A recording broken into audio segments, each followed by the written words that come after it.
It's 6 o'clock. I'm going to call this meeting to order. I'm Joan Woodard, your hearing examiner for this evening. The purpose of this hearing is to allow me to receive evidence and testimony on the matters that are pending. I make my recommendation only to the county commissioners.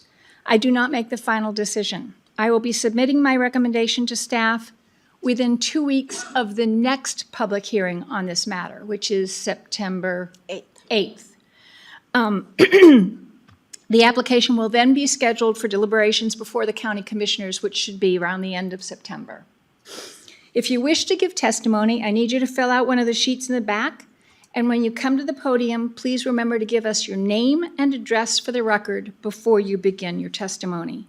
First, staff will introduce the application, then we'll hear from the applicant. After the applicant's testimony, we will then get into the public comment sheets. We will hear from those who are in favor, those who are neutral, and then those who are opposed. And then we'll make sure we get anyone on Zoom who wants to be heard. We will then give the applicant and/or their representative an opportunity for rebuttal of any testimony stated into the record from the public before we close the public hearing. After that point, we will receive no more testimony. The time limits are 30 minutes for the applicant's presentation, 5 minutes for public testimony, and 15 minutes for applicant rebuttal. I would ask that you direct all of your testimony to me and not to the audience. Are there any questions? Okay, I'm going to go off script a little bit at the moment. We have a lot of you here tonight, and I'm sure most of us would like to get home at a reasonable hour. From reading the case file, I can tell that a lot of the comments are going to be similar. So if you've got similar comments, you can just say, I endorse what the speaker before me said, but I have something more to add. That would be great. Also, we used to have a light that had a green light, an orange light, and a red light. It would tell you when your 5 minutes was going to be up. It's broken. So we have a little Vanna White routine. I will also get a pained expression on my face when it comes close to your 5 minutes. My mother taught me not to interrupt people, so it's really hard for me to cut you off, and I don't want to have to do that. So please follow the rules. Are we doing 3 minutes or 5 minutes? You said 5, but I thought we were doing 3. Okay, we can do 3. I think there's we were so under many. the understanding of 3. All right, Okay. good. Okay, if I ask questions of anybody, that doesn't fall into the time of that person's slot, right? If I ask questions of Vlad or the applicant, they have their full 15 minutes in addition to what I interrupt them for, okay? Anything? Not seeing anything? Let's get started. Tonight's hearing is on CUP 22-0004.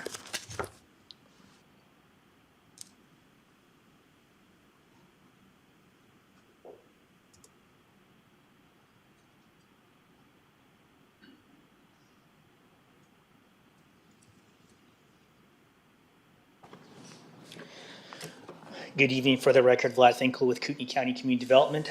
Before I get into the specifics of this request, I'd like to clarify why we're here tonight and why we're having another hearing. I know there's been a lot of question from the public.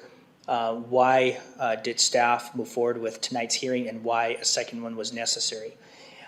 During the public comment period, staff was notified that while the notification map did account for all of the adjacent property owners within a 500-foot radius as required per code, the actual mailing list or the mailing labels that go out to the post office through a printer error, there was a list of individuals on the last sheet that were not notified.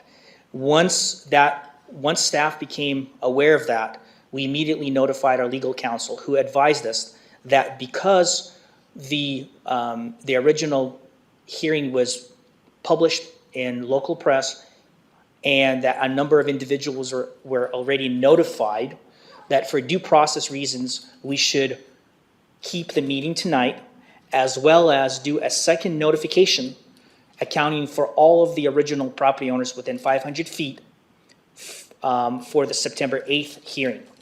The purpose of tonight's hearing, as well as the second hearing, is to account for all the public testimony in order for you to make a recommendation to the Board of County Commissioners. So tonight's hearing, the testimony that's presented tonight, you will account for that in your decision-making the same way as you will with the upcoming hearing on September 8th. So no testimony tonight will be disregarded because of the hearing that's coming up on September 8th.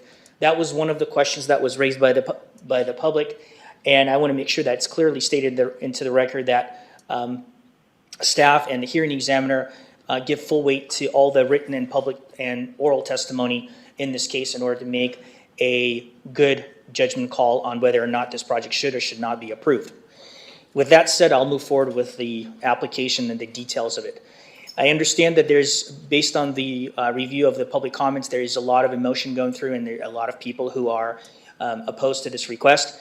I'd like to say that staff, myself, has done significant amount of research. My responsibility is to review the facts and make a best judgment recommendation to you and ultimately to the Board of County Commissioners. So this request is by the underlying property owner, Mr. Engel, as well as AT&T and SmartLink that represents AT&T. The request is case number CUP 22-0004, a request for a wireless communication facility on a 7.13 acre parcel of land. The subject property is located on Potlatch Hill, which is just southeast of town. In fact, the subject property is surrounded by City of Coeur Lane on all sides. It's a small island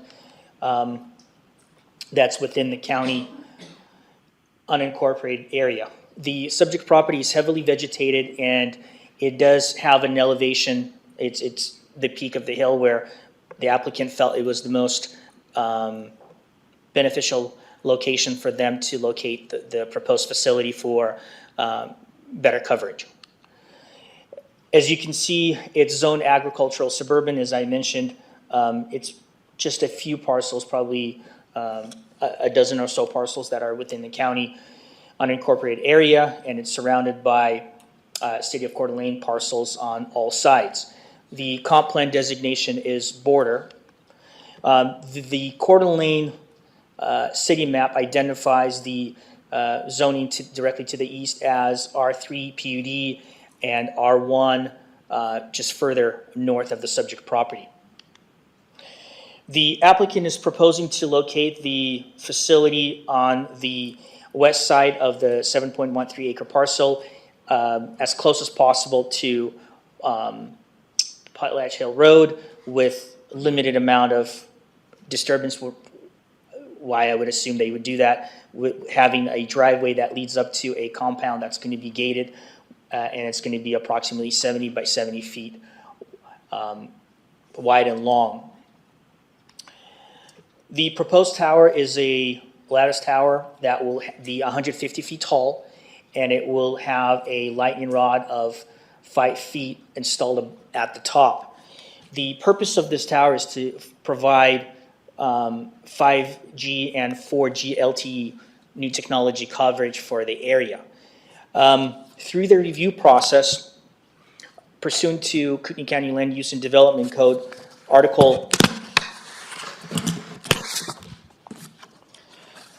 8.5132, items A through C, there is a specific list of the requirements that the applicant must address in their submittal. And those requirements become findings of fact in the staff analysis that is in the staff report. Some of which are whether or not the application is allowed in the proposed zone, standards for setbacks from existing residential uses or property lines, as well as from any cell towers in the area, which you should maintain a 2 mile radius separation between the existing and proposed towers, unless you can provide sufficient evidence that there is lack of coverage and you have identified 4 other sites in the area that are not conducive to serve the need for extended coverage in the area. There's also a requirement for co-location. as well as landscaping, screening and buffering, and what we call stealth mode is basically the tower is painted neutral tone colors to blend in with the existing environment in the area. I realize that the tower will be taller than the existing tree canopy in the area, so a portion of that will not be covered by the existing vegetation area, but at least the base and a large portion of that will be blended in with the existing conditions.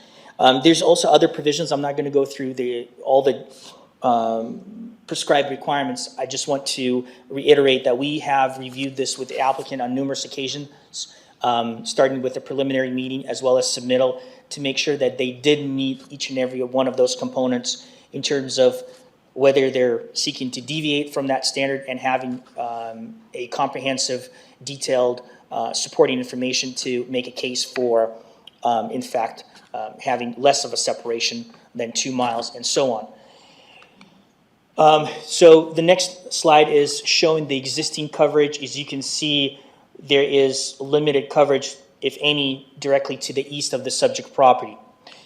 With the proposed cell tower at the top of the hill, there's going to be extensive coverage in this area and further northeast towards Fernand Lake. I'm not an expert on this, but this is something that's going to be covered by the applicant and their representative to show evidence as to why this specific location is most beneficial for this facility or would work best for them. So as part of the code requirement for aesthetics reasons and compatibility, they're supposed to provide us existing and proposed photo simulations to show how the tower would look like if it were to be approved. So the first set of photos, or the photo simulation, is taken at the intersection of Coeur Lake Drive and Sherman Avenue, and it's looking southeast. As you can see, the tower is just above the tree line in this location where my laser is. The next slide is off of Bruce Road, just slightly east of the first area, looking south, and it does show the tower protruding above the tree canopy in this location. This is where it's at, and this is the current existing condition of the hillside.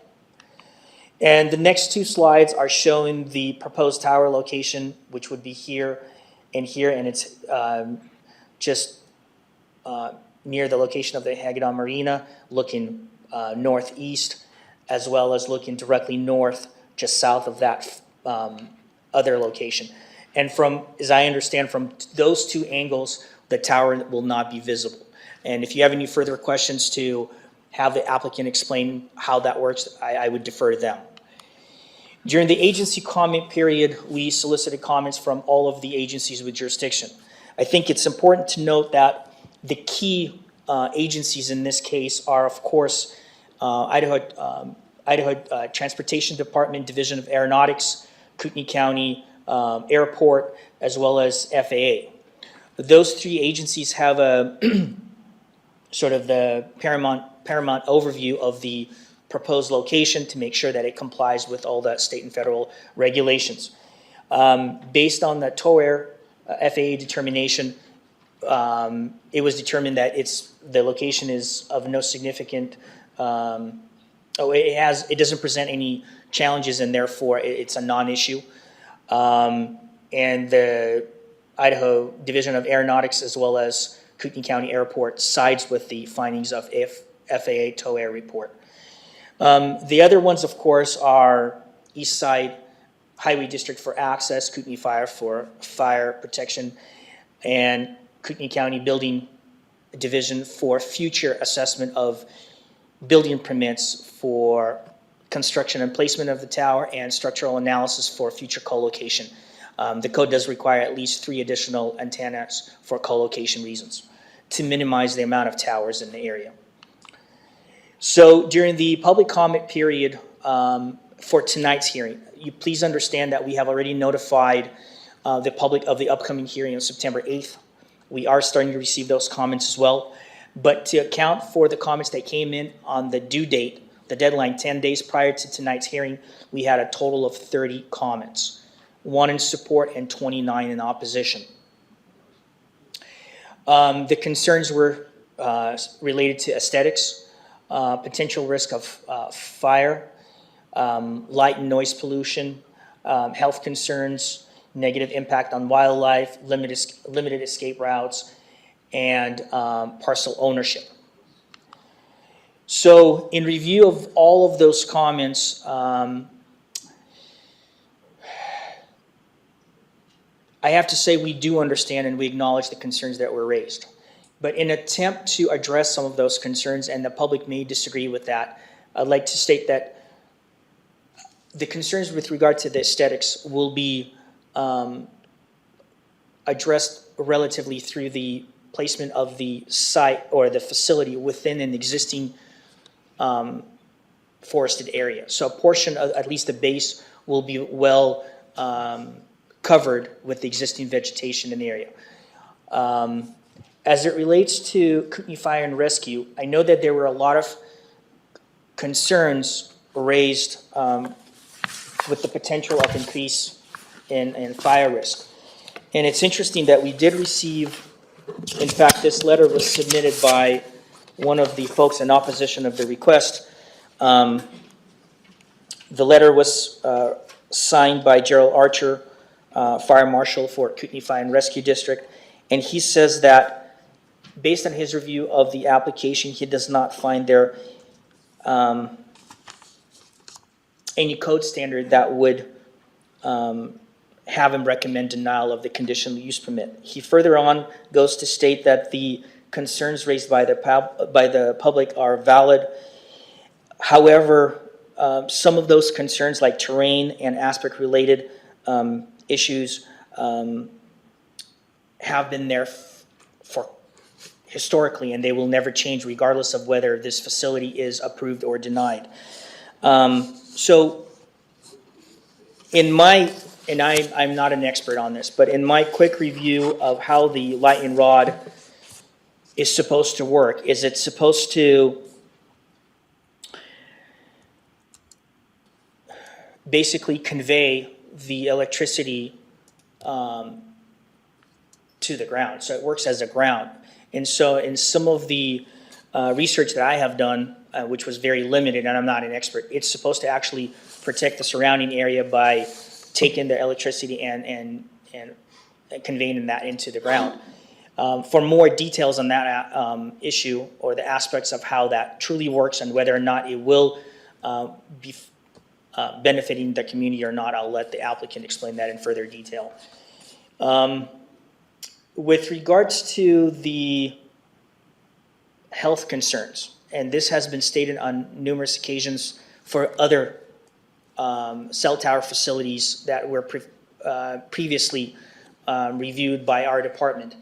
Pursuant to the 1996 Telecommunications Act, a state or local regulation of such facilities cannot deny an application on the basis of environmental effects of radio frequency emissions, as long as they comply with the FCC regulations.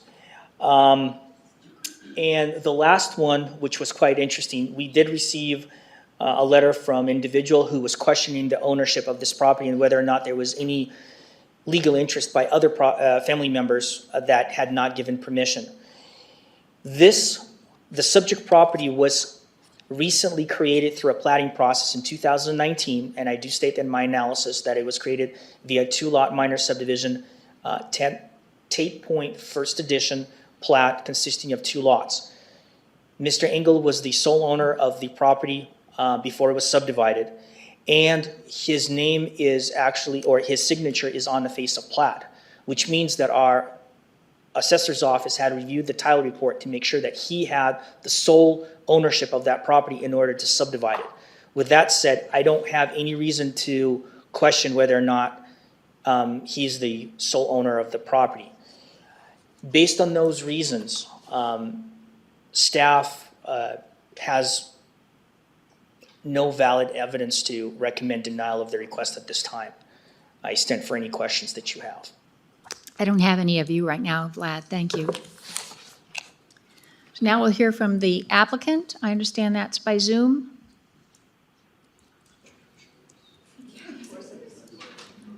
Hello, good evening. Thank you for meeting tonight. My name is Debbie Griffin. I work with SmartLink, or for SmartLink.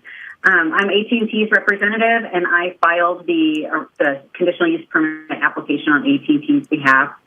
Also here tonight is AT&T's legal counsel, Kim Allen with Wireless Policy Group. She will be presenting on AT&T and SmartLink's behalf and providing rebuttal. Good evening.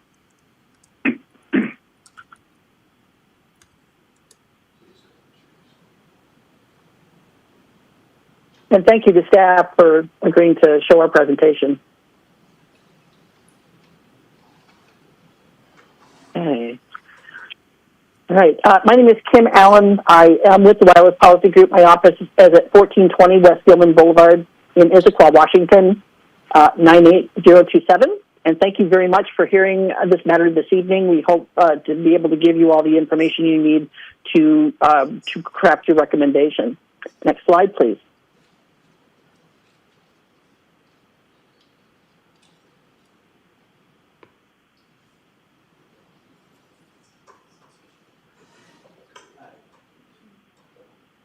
Okay, well, this is just basically a location slide. Mr. Finkel went through in some detail the particulars of the location. It is a 7.13 acre parcel solely owned by Thomas Engel on the hilltop east of Potlatch Hill Road.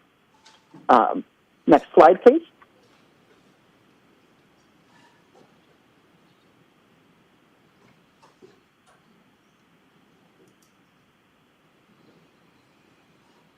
Okay, and the site location, this is a closer look at the site plan.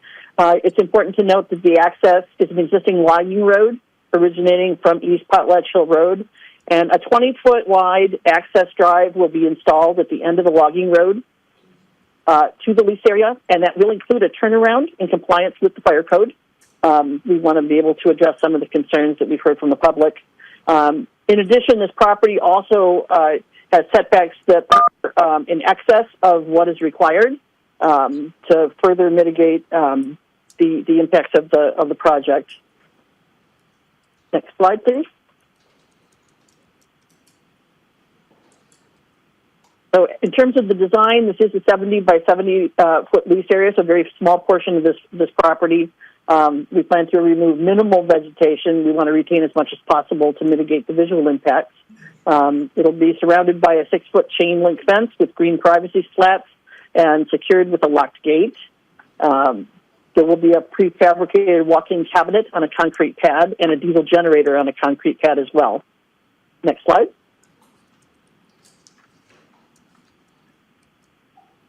As Mr. Finkel pointed out, this is a 150-foot self-support tower with a 5-foot lightning rod. The lightning rod is basically the 5-foot protrusion that you see at the top. It is connected to the ground by a ground wire that conveys electricity from lightning in the event of a lightning strike safely into the ground while avoiding any contact with the structure itself. AT&T is proposing up to 12 panel antennas, up to 1 microwave antenna, and 18 remote radio units, and up to 3 new surge protectors on the tower. Everything will be neutral in color and have an anti-glare finish. And the structure is designed to minimize the number of additional towers that will be needed in this vicinity by having 3 additional slots for carriers below the upper antenna ring for future carriers. And then it's important to note as well that there is no lighting proposed or required by the FAA or the Idaho State Division of Aeronautics for this tower. So there will be no light at night issues. Next slide. As the RF justification will demonstrate, we have designed the tower to use the minimum height necessary to achieve the coverage and capacity objectives here, while also providing 3 realistic co-location heights for future carriers as well. We are utilizing a lightning rod to ground the lightning from right into the ground, and with increased setbacks. Tower and ancillary equipment will be neutral in color. We also are keeping a lot of the dense, mature vegetation with minimal tree removal. We want to make sure to be able to obscure as much of the tower as is possible from the surrounding view. We also have additional fencing material that will green privacy slats to help it blend in as well. And we would like also to note that the wireless facility is an unmanned passive use. It emits no light, no glare, no noise, no fumes, and it is after construction will generate one visit in a single vehicle a month for monthly maintenance. So there will be no additional traffic generated by this. Next slide. And as Mr. Finkel said, we do have several views. This one is looking south from 201 Bruce Drive. And as you can see in view one here, there will be a view of the tower from the back of this area. Will be behind this housing. And again, as Mr. Finkel pointed out, much of the tower height is obscured by the existing vegetation. Next slide, please. Okay, looking southeast, this is on Coeur d'Alene Lake Drive and East Sugarman Avenue. And again, minimal view of the tower, if any, from this location. Next slide. And this is the view looking north from the terrace condos. And looking at this, there is no minimal or no view of the tower from this location as well. Next slide. And looking south on East Coeur d'Alene Lake Drive, again, very little, if any, view of the tower from this location. Next slide. So in terms of the coverage details here, when AT&T's engineers discern a need in the network based on customer input and computer modeling, they draw a search ring that's in red on this diagram. And the search ring is the area in which folks like Ms. Griffin are instructed to go and find potential locations for this, because the RF engineers have determined that a facility within this search ring will meet the objectives based on the analysis that they've done. And also, just to note that it is preferable to locate the facility towards the center of the search ring to establish a dominant signal within the targeted service area. Next slide. So as Mr. Finkel pointed out, this is a slide of the existing coverage. This is a site that is meant to do a number of things. It's meant to provide dominant 4G and 5G new LTE coverage. And then also there's another site, you can see it with the white box to the top. There's another AT&T site nearby that is in exhaust, which means that it is carrying the maximum amount of data and users that it can. And so this particular site is meant to offload some of that traffic so that both of those sites will function more optimally. But it is important to note that this site will also provide new coverage as well to areas that do not currently have coverage. Next slide. So as noted, the areas to the northeast will receive new coverage, and then the new 4G, 5G LTE coverage will be enhanced throughout this entire area as well. Coverage area increased to 20.38 square miles, and really one of the main coverage objectives is to provide coverage and enhance capacity around the residential area in Coeur d'Alene to the west of I-90 and along I-90 to the southeast. Next slide. So AT&T did a very extensive alternative candidate analysis here, a search The code requires that a tower greater than 60 feet have a 2-mile separation between towers, and an alternative analysis of a 4-mile radius. Next slide. So as you can see, here's the list of the current list of the alternative candidates.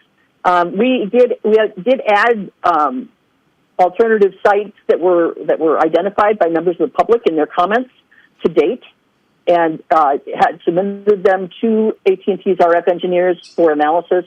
And so this is a listing of all of the 9 sites that were considered.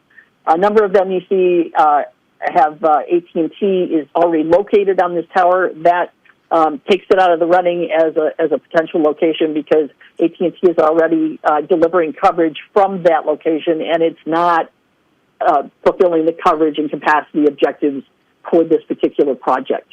So as you can see, a number of them already have AT&T on the tower, and then we'll go through the other ones one by one. Next slide.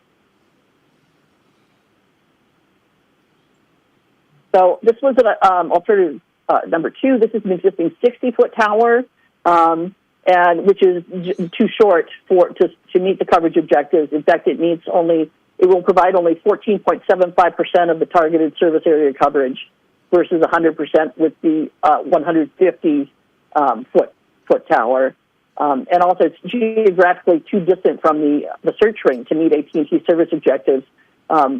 And the location is too far to offload that tower that you see at the top of the search ring. Now, there's also a danger that it might be too close to AT&T's another existing wireless facility that might cause interference and degrade the signal at that location. Next slide. Alternative 4 is a existing 90-foot tower. The available space on that tower is at 70 feet, and that would provide only 10.51% of the targeted service area coverage. Also, it is proximate to an existing facility that would cause interference, and it's too distant from the search ring to meet AT&T service objectives, too far from that particular one tower that we need to offload to be able to do that effectively. Next slide.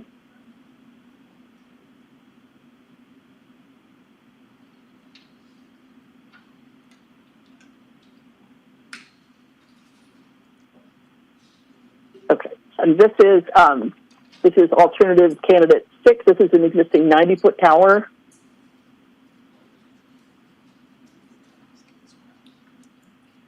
I think we've covered this one. Next slide, please. There we go. Can I say something? Sure. This is Debbie. We actually did not. Alternative 4 and 6 are pretty much the same, but it is a different tower height and provides different amount of coverage than alternative site number 4. Oh, I see. Yes, indeed. It would provide 12.54% of the targeted service area here, and also shares the same issues that were described with the previous candidate. Next slide. Okay, this is an existing 134-foot tower. The available space for co-location in this tower is at 98 feet. At 98 feet, we would get just a little bit over half of the coverage that we're seeking for the targeted service area, as opposed to as compared to 100% with the new tower.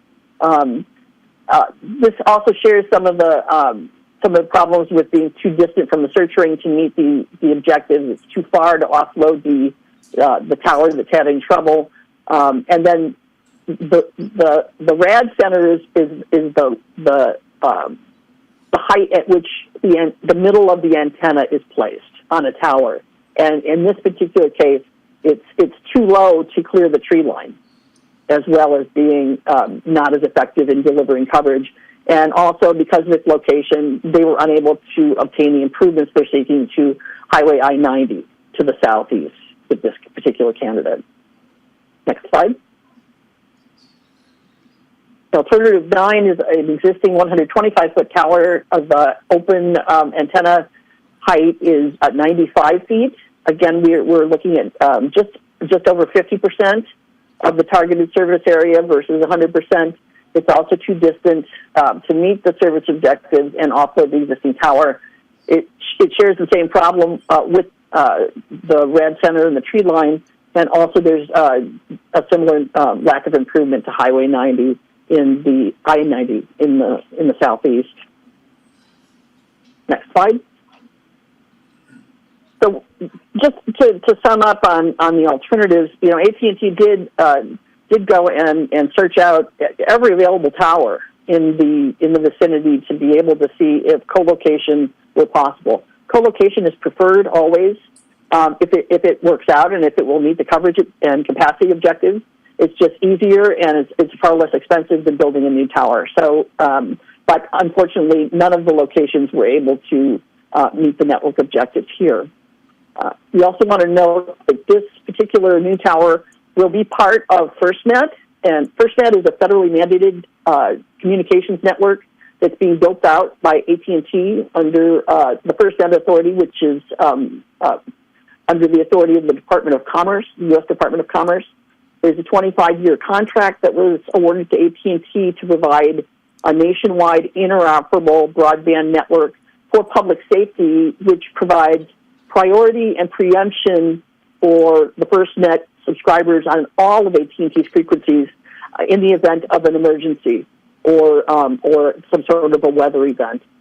It also adds a dedicated frequency, which is band 14 spectrum, that is going to be deployed at this particular site as well. So this tower will act as part of this new safety net to bring increased reliability and availability of communications to first responders in the event of emergencies. Next slide. And this is just a graphic illustration of the types of first responders and their needs and how FirstNet will serve their needs to be able to send and receive data, video, images, and text without having to be subject to the regular traffic on the existing network. Next slide. So as Mr. Finkel indicated in his analysis, AT&T has demonstrated that it will comply with all federal, state, and local requirements for this tower. Communication sites are operated with RF emissions that are actually at a very small percentage of the FCC's RF emissions limits. And we do have in the record a report that describes how this particular facility will comply with the FCC's RF emissions limits. These facilities are remotely monitored 24/7 and inspected by internal and third-party entities at regular intervals to ensure proper operation and compliance. And this particular wireless communications facility will provide necessary wireless infrastructure to this part of the network to serve residents, businesses, and visitors in this area. Next slide.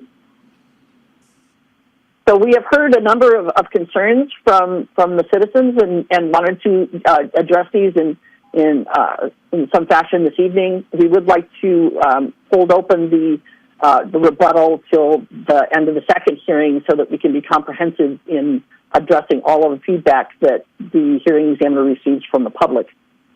We've heard concerns about fire hazard due to lightning strikes, and that's why this particular facility will be equipped with a lightning rod that will prevent that type of allay that concern by preventing that type of a fire danger from occurring here. We also want to note that the Kootenai County Fire and Rescue approved this proposal with no additional conditions. I think in the letter that's in the record, it's noted that the fire code does not regulate lightning, but AT&T has decided that they will equip this facility with a lightning rod on its own. In terms of the visual impact, we designed this as a lattice tower for structural reasons. to withstand the environmental impacts at the site with the snow and wind, and to accommodate co-location of additional carriers as required by the code.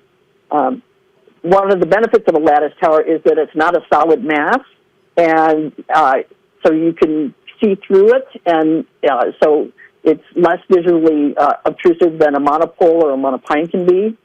The tower will be galvanized steel with an anti-glare finish, with most of it shielded from view by the surrounding vegetation.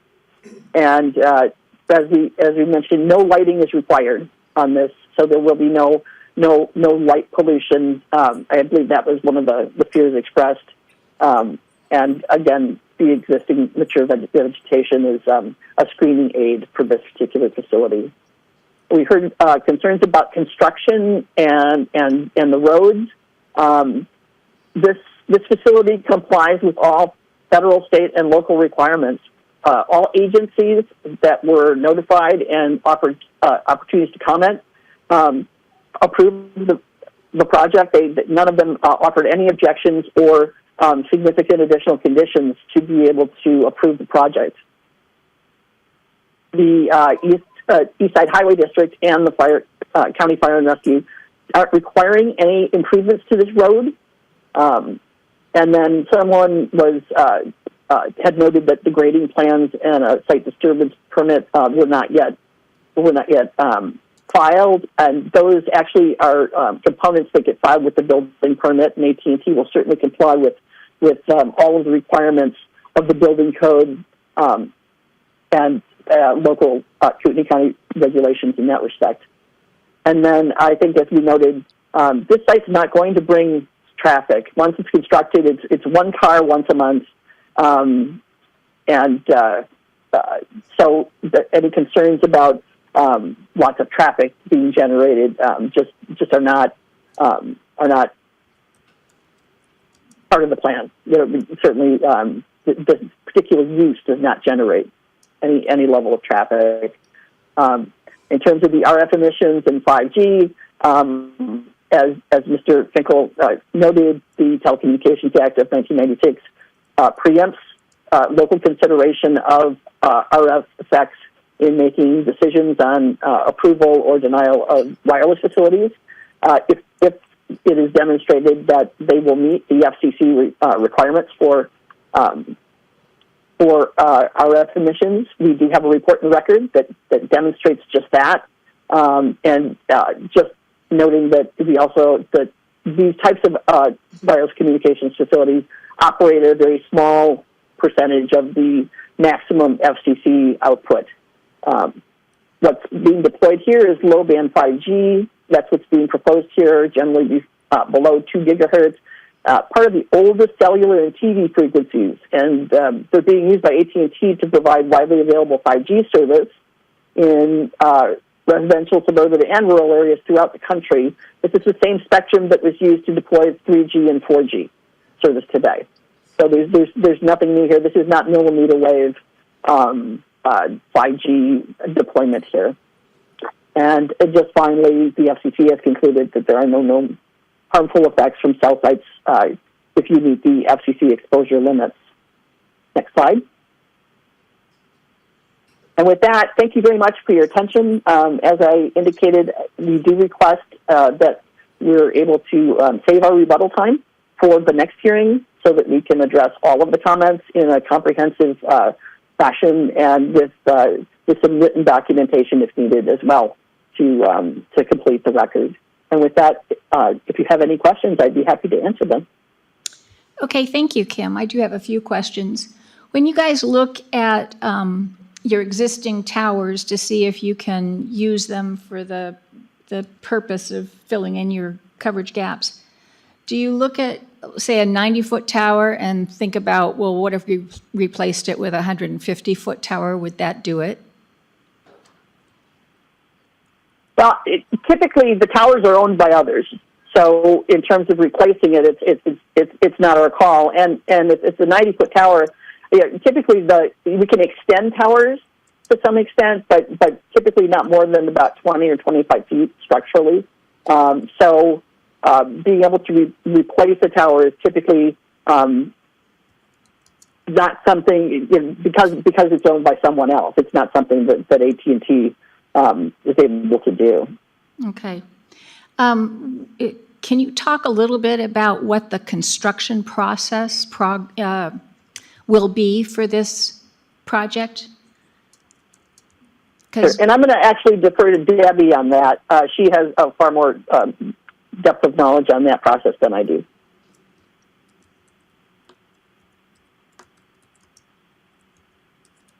The building permit will be, are you asking about the building permit process or the construction of the tower itself? The construction. Once you get the building permit, what's your construction cycle look like? Well, we have to, once we have the building permit approved, we have to order, actually before we get the building permit approved, we go back a step. We have to visit the site and have a geotech survey done to test the soils so we can design our tower and foundation drawing appropriately for the area. After we get the building permit, submit that to the county. After we get the building permit approved, we start construction. So our construction time is typically between 30 to 60 days, usually at the most. We will have trucks going in and out of the site to construct the tower, but it is not a lengthy process at all. And typically we run usually about 30 days. 60 days is more on the extreme side. So it's not a lengthy process.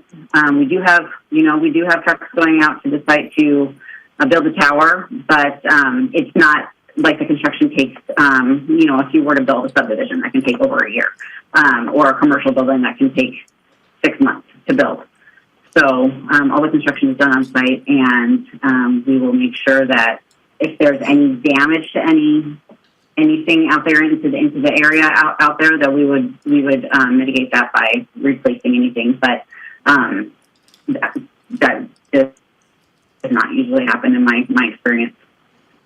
Does that answer your question? Yeah, I'm not really sure. Got a few more. Does the tower come in sections that are then assembled on site? I honestly, I don't know. I don't know the answer to that. I believe so. I know we have to have screens. Yeah, I think it does come in sections. And is assembled on site. Okay. And with regard to the co-location and the other facilities that will be attached to this tower, does that all happen at the same time that AT&T gets up and running, or does that happen over time? And does that bring on more people to the site than the one person per month? Sure. That happens over time. There are no identified carriers that wish to co-locate on the facility today. I mean, it's basically it's reserved capacity, and so at that time, you would have maybe up to 4 cars a month, assuming that everybody is servicing their antennas on different and their equipment on different days. That would be the maximum because there are only 4 carriers that will fit on this tower. Okay. But that would happen as a need arose. The carrier would then make an application to the county to place their antennas on the tower, and there would be a land use process there. And this diesel generator, I have one across the street from where I live, and they service that thing once a month. It's pretty noisy. Well, typically they will run the generator for, my understanding, it's like 15 minutes, half an hour, but they do it during daytime hours just to test the generator, because the generator is there in case of emergency to keep the network up and running. And it's required because of FirstNet as well, that there be a backup generator for the facility. But they can certainly coordinate with any of the neighbors on, times, that sort of thing, to find a time where it's not going to disturb, as many people. And when you run a generator, is that remotely, or is somebody on site for that? Just the maintenance check on it. Oh, the maintenance? No, someone would be on site for that. That would be part of the monthly maintenance. Okay. I wanted to add, I know that for the tower itself and the equipment on the tower itself, those can be remotely monitored. and that is becoming more common to monitor that remotely Okay. than on site to reduce the traffic. And I wanted to also add for the co-location, the reason why we showed 3 future carriers on the tower is because that is the code requirement to provide a tower structurally sound enough for 3 additional carriers. There's no guarantee there's going to be 3 additional carriers. We do not have any contracts with any additional carriers as of date, but that is why that was shown that way. Okay, thank you. That's all I have right now. Okay, Thank you. now it's Thank you. time for public comment. The first one I have is Thomas McCain, who's neutral and may wish to speak. I just, one quick question. Please come up to the microphone, name and address for the record. Thomas McCain, the address is 3702 East Sky Harbor Drive. And I just had one question. Watching the studies, there was the site studies that targeted this specific area. And my question or concern was the coverage area would look like at least a fourth of the coverage area was going to be out over the lake, which would be good for boaters and all, but would seem like an inefficient use for AT&T. And there wasn't any mention to the other area that was north of Fernan Lake, which to me would put more geographically a landmass area. And I was just wondering if anybody was going to address that or not. It was shown on one of the slides, but they didn't address that on any of the alternate sites. It was just ignored. So that was my only comment. Okay, thank you. All right, Cheryl Leninger, and I apologize if I mispronounce names or if I can't read handwriting. Opposed and may wish to speak. I am Cheryl Leiniger, Stormy Point Lane, Harrison, Idaho. I have 2 small pieces of property that I worked very hard for to purchase. I was very analytical about views and further housing construction and everything. And they're important to me. And I've worked most of my life to be able to afford that piece of property.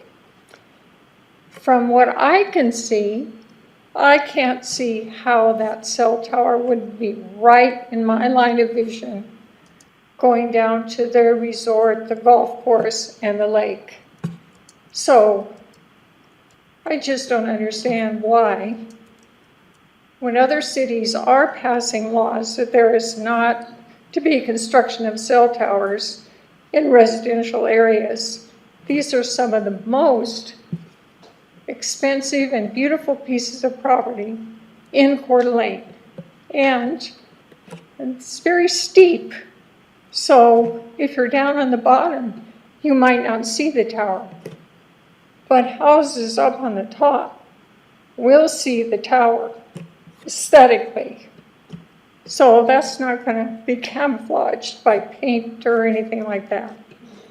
So I'm just opposed. Thank you. Thank you.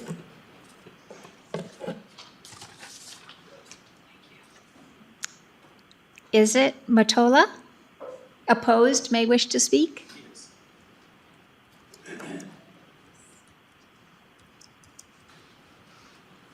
Hi, I'm Izet Mutola. We live in 957 Armstrong Drive. I was able to earlier talk to Mr. Finkel for a minute and brought my concern about applicants missing items in the application, which he mentioned it was conceptual. The thing is, the grading plan and site disturbing plans, I believe that needs to be part of this application now, because I think they are misrepresenting the project. It's not what they say, and I found that the applicant is not here, is very disrespectful to the community and the neighborhood. The applicant is a multi-billion-dollar company. They should supposed to be here and talk to the neighbors, talk to the people, and they can't even explain how they're going to build this thing. You know why? Because their plans are incomplete and they are not correct, and I talked to Mr. Finkel about it. They don't have to submit it, but I think because it's a hillside, it's a very complex site, they need to come and do a professional job and complete the application before even we sit here discuss this project. And misleading the neighborhood and creating this much concerns, and when there's only one approval and 29 person opposing to it, I've been on the both sides. This does not end good for the applicant, unless they're going to pour some money and going to try to buy people here. So everybody knows that, and they can do their PR, whatever. But again, I find it very disrespectful in this scale of an application. There is nobody on their side we can talk to here, ask questions in person, or they can explain the project. They can't even explain the construction process and how long this is going to take, 30 to 60 days, 6 months. Nobody knows it because the plans are not complete. When we look at these plans, this is going to be, when are they going to dig this thing in January when the ground is frozen, or when are they going to start? So when is this going to happen? Nobody knows it. Like, we don't know their plans. And everybody is concerned. The road gets icy when we go down from, Armstrong Park down. Our roads get snow. There's a lot of complication to this project. And again, when the applicant is here and when they're not acting more clear and more transparent, that kind of raises the eyebrows for all the neighbors here. And that's why pretty much about 99.9% of the neighborhood and the community against this project. Thank you. I know you want to clap for your friends, but please, this is a hearing and that's not appropriate. Katrina Mottola, opposed, may wish to speak.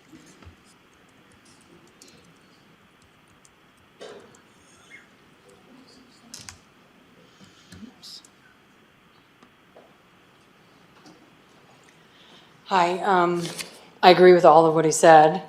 Name and address for the record, Oh, please. sorry. Katrina Mottola, 957 North Armstrong Drive.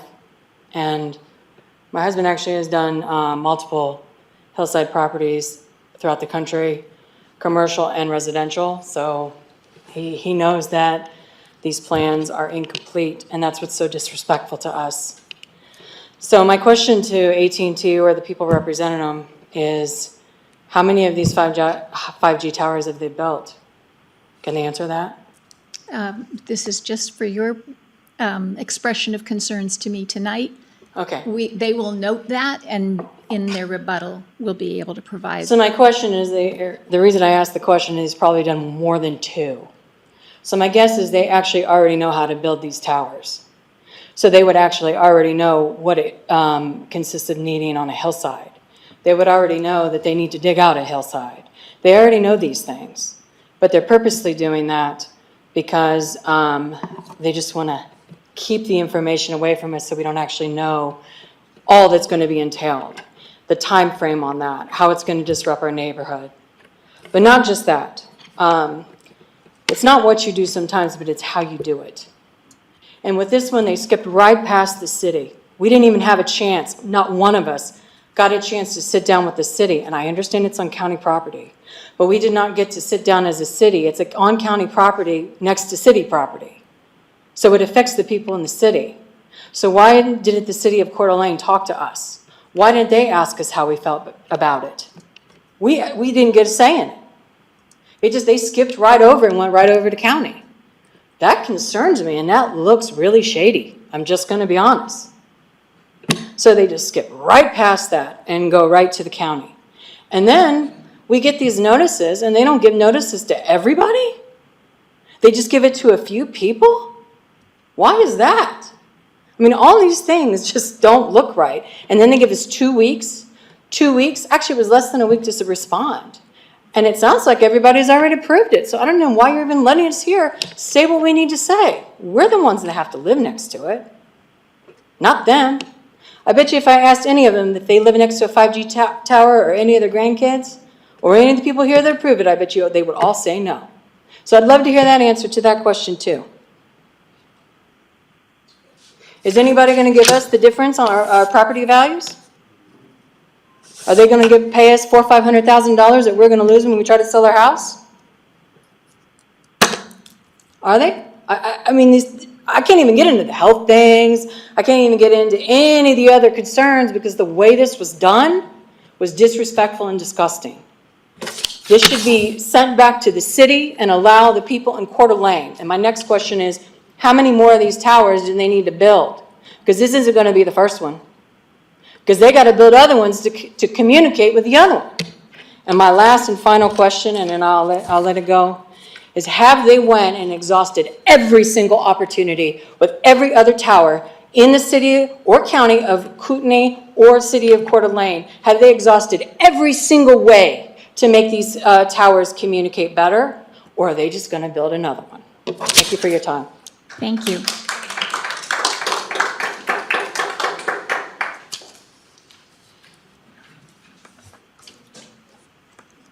Olin Wood, opposed, does not wish to speak. Van Hargreaves, opposed, wishes to speak.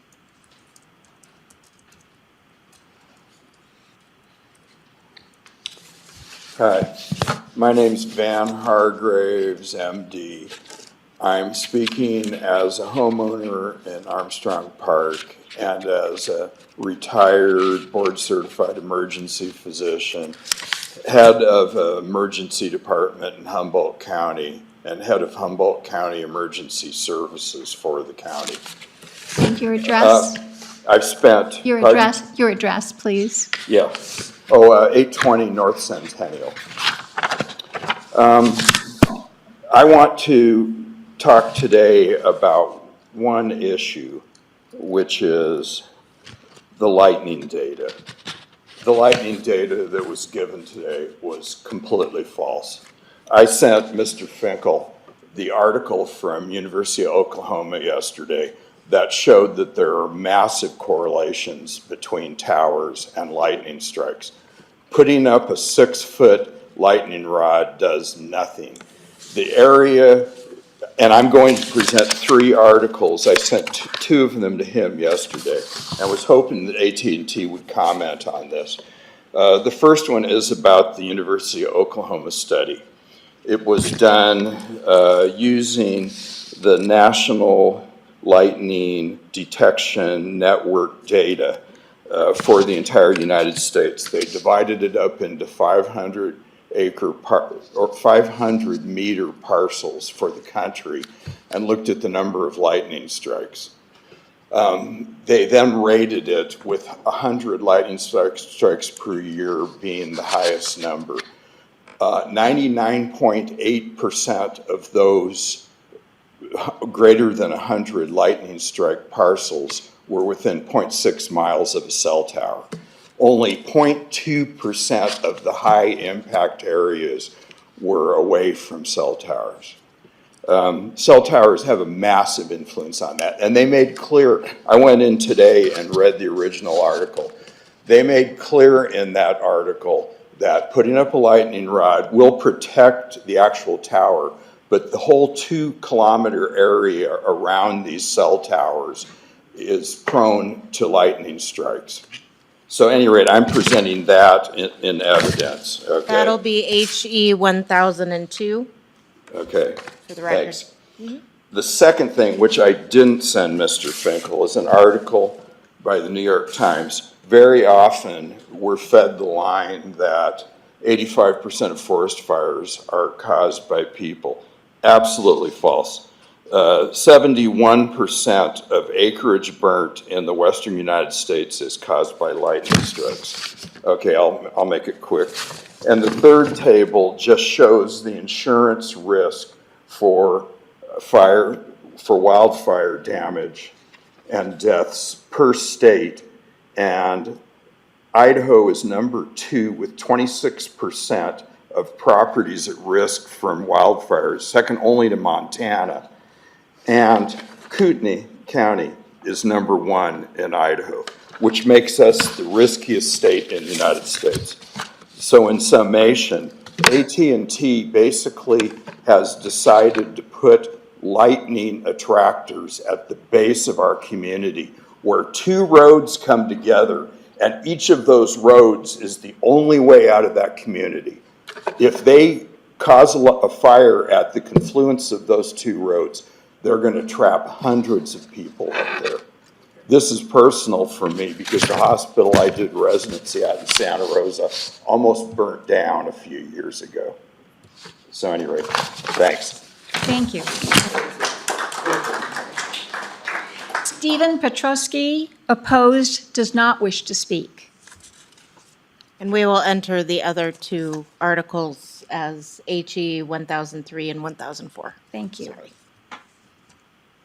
Stephanie Evans, opposed, does not wish to speak. Elton John Bain, B-A-I-N. opposed, wishes to speak. Correct, thank you. First of all, Elton John Bain, 3706 East Sky Harbor. Madam, I agree with the comments previously offered, but I also have a couple of other observations. One, I think it's incredulous and causes me as a trial attorney to disrespect and be suspicious of the rest of the data put forth by AT&T here tonight. When I see a person tell me that don't worry about 155 foot, it's not 150 feet, because they tack on another 5 feet, 155-foot edifice that stands up there, and we're not supposed to see it because it will be unobtrusive. I just find that incredulous, and I challenge this anything I believe. Second of all, I think that this is a product that will destroy a lot of viewplanes up there. It'll impair them, and also it's going to affect wildlife. Some people may be hunters, some people may, just like myself, just appreciate wildlife. I have a 3-acre parcel up there. I worked really hard to buy that place. I really do not like the concept that AT&T, because it's convenient, and I haven't seen anything that convinces me yet that AT&T couldn't build a smaller tower or locate a different area or improve another tower. All I saw were saying, hey, yeah, it doesn't work for us because we can't extend this one or anything. I didn't see any proposals where they'd made to anybody else to try and do it. 55-foot tower is really stands out against the skyline. I know what you can do with photography, and I challenge the concept that when we look up, we will not see a 155-foot tower. I get there's a tree line, but there's going to be a massive intrusion above that. And for those of us who love our skylines and love our viewplanes, I think it's going to be really damaging. So thank you. Appreciate it. Thank you. Tom Torgerson, opposed, wishes to speak.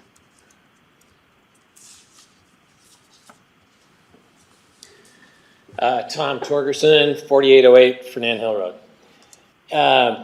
I find myself typically defending private property rights, but I know, the Commissioner, that you realize a conditional use permit is certainly not anything that needs to be granted. There's no reason to do it, and you have to prove an excessive need and excessive benefit in order to grant that.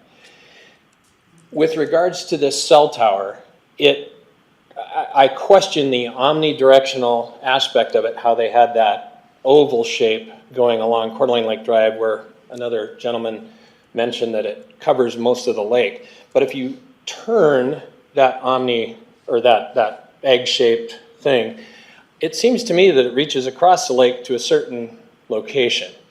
And with regards to that, I would certainly probably approve a cell site for them at the corner of Burma and Gaza Road. But, so in addition, a lattice work tower is not only the ugliest, but it's the cheapest tower, and it is the most obtrusive tower. The one that's behind Michael D's restaurant looks like a tree. The one at the very end of Beauty Bay looks like a tree. They're both monopoles. I'm not supporting the location of this site at all. I oppose it. But in addition, I definitively oppose the cheap, crappy lattice work erector set antenna that they want to build up there. It serves no purpose, and the number of people served by that tower does not equate to the cost of one of those towers. It could certainly be located somewhere else, but economically, I cannot fathom how it makes sense. And I would like to know the legitimate area of service that they're actually targeting. So those would be my comments. But again, and truthfully too, with regards to private property rights, you've got all these, I live on Fernand Lake, but these people live up above it, and they have to look down on this thing, and it obstructs their view, and everybody that's on Coeur d'Alene Lake that's boating has to look up at that garbage.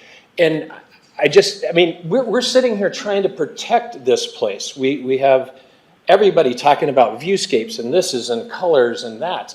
And then we're gonna put this erector setup in view of the most valuable real estate in Idaho, from Coeur d'Alene Lake and down towards Coeur d'Alene Lake. So I would strongly urge the commission to not recommend approval of this to the county commissioners. Thank you. Brent Lyles, opposed, wishes to speak.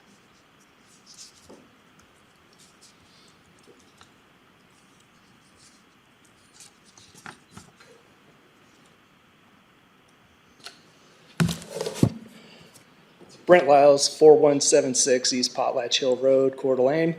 I'm the Chief Operations Officer for the EP Global Corporation, which is the parent company to Elk Point Events and Stella's on the Hill, the Inland Northwest premier event venue and happy hour spot. I am also the past chairman of the Coeur d'Alene Regional Chamber of Commerce. I'm a legacy member of the Coeur Group.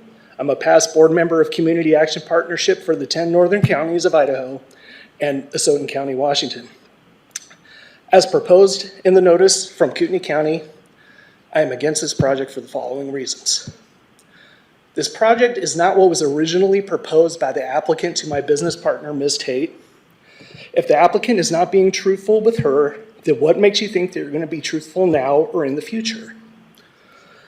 This applicant does not even contribute to our community. They do not serve on boards here. They do not donate to charitable organizations in our community. They are not members of the chamber or other civic organizations. They do not sponsor events in our community. Other than a retail outlet, they have no presence in this community. They couldn't even be bothered to be here in person today. Essentially, they are carpetbaggers here to serve their own interests, not those of the community or the citizens that live here. They are not even paying for this growth. Anytime a new development goes up, what do people say? They're against it because they want developers to pay for the growth. When a local private citizen tries to do something like we did with Elk Point, we were dragged through the filth by this county community development department, and we had full community support. We paid for everything. This applicant hasn't even been asked to pave an unapproved road. They have not been asked to put in utilities or services except those that only benefit them, not the people of this community. They have not been asked to put in a landscape plan or an area impact study. They have not been asked to pave their parking site, Vlad. The applicant didn't even notify the direct neighbors to the property. They haven't done anything that has been asked or been held accountable for nothing. It's time for our government leaders to step up and do something about that. I mean, Gerald Archer says that the area is always going to be that way. It's not. This thing absolutely impacts development, planned development for that area. There's no value to the area where it is being located. It's a rural residential area. You don't put a 150-foot tower in a rural residential area. It doesn't blend in with the environment it's being located in. It's going to be an eyesore for recreation from everywhere from Lake Coeur d'Alene, Lake Fernand, the resort golf course, the event center, Sanders Beach, Centennial Trail, Elk Point, Stella's on the Hill. Finally, if you want to see what the quality of service you're going to get, you heard the presentation from the lady from AT&T. And based upon their application and their presentation, everything they said is a reason why this project does not fit this community and should be rejected. Thank you. Thank you. Chris Van Atta, opposed, wishes to speak. you very much for giving us the time. First of all, I'll just echo a lot of what's been said up here. I think there's been some really good points made. Photography angles are an amazing thing. I think we all know that if I stand at the base of a wall and try to see what's beyond that wall, I can't. But if I get back far enough or get above a wall, I can. I'd love to see photos from other areas other than right at the base of that hill. There'd be a lot more different views from the top and other spots. So that's just one notice that that's not near enough to show the impact of what the views look like, especially from the ones above, who look out over Coeur d'Alene and the lake. I'm one of the property owners that should have received notice the first time. I have a portion of my property that's within that 500-foot radius and what's not given notice. So I'm looking forward to the next hearing when maybe I have a little bit more time to prepare. But it does go to show what these people typically do and how they've handled themselves so far, which I could agree with everyone here. It's been disgusting. We are in a uniquely complicated spot at the end of a narrow gravel road. I urge you, or anybody on the commission, Vlad, I'd love to see you do it. Go turn up that road in a car. Exactly what they're talking about. There's two 180-degree turns. One off the road that goes onto Potlatch Hill Road, and then from Potlatch Hill Road up to where they're talking about. I can't make that much in an SUV, much less with a trailer, and again, the construction. We don't know what they're going to do.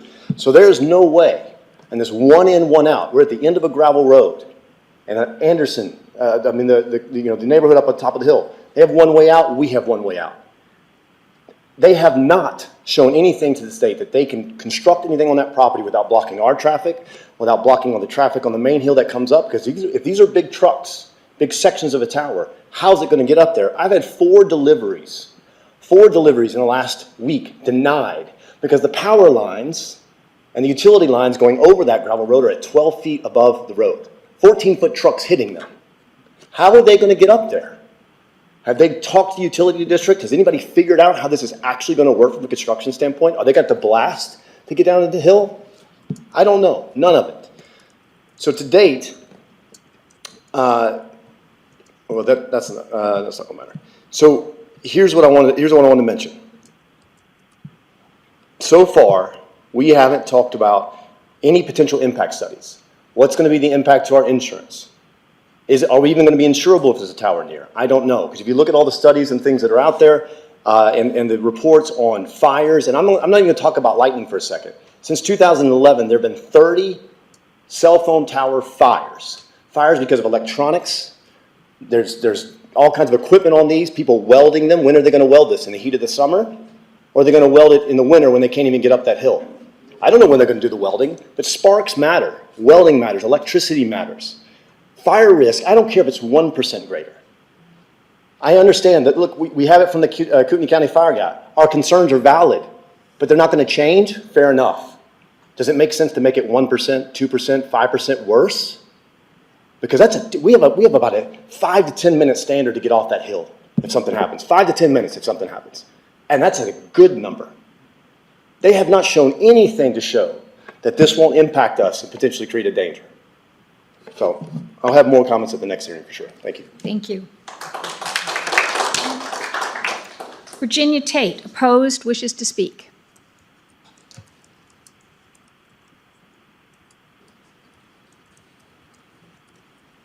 Virginia Tate, 4176 East Potlatch Hill Road, Coeur d'Alene, Idaho.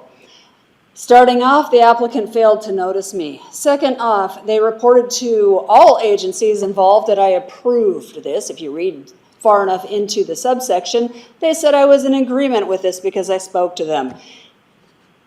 They lied then, they're lying now. That is a dry, dry hill.